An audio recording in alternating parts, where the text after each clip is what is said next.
तर बघा दुपारचे 4 वाजले होते आणि असं कडक ऊन पडलं होतं. पाऊस तरी खूप वाट बघायला पावसाची, पण पाऊस काय येतच नाही.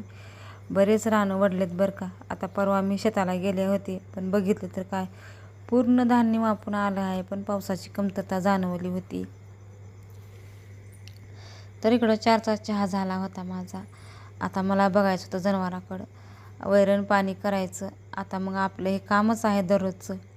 4 वाजता यायचं, वैरण पाणी करायचं. दुपारी एकदा यायचं, 12 वाजता वैरण पाणी करायचं. मग 4 वाजता यायचं, वैरण पाणी करायचं. तर रात्रीचा स्वयंपाक करायचा, जनावरं बाहेर काढायचे. तर मला का जनावरं आवडतातच. जनावरं शेळ्या वगैरे सगळे जनावर पाळण्यासाठी आवडतात. पहिलं तर भरपूर कोंबड्या होत्या, पण आता ते काय होतं कोंबड्या असल्या की मांजरं एक एक एक एक निघून आली, म्हणून काय ठेवले नाहीत. तर आता एवढ्या शेळ्या आहेत. आता ह्याच्यातली पण एक ही शेळी विकणार नाही, असंच त्याचं मोठं करायचं आहे मला कळपं.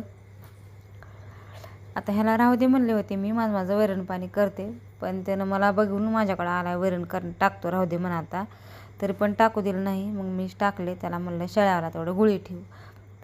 आता इकडे ह्याला वैरण टाकले, गाईला वैरण टाकले. आता मोठ्यालाही वैरण टाकायची होती, म्हणजे त्या मोठ्या वासराला. त्याला लांब बांधला आहे का तर ती सगळ्यांना मारू लागले म्हणून.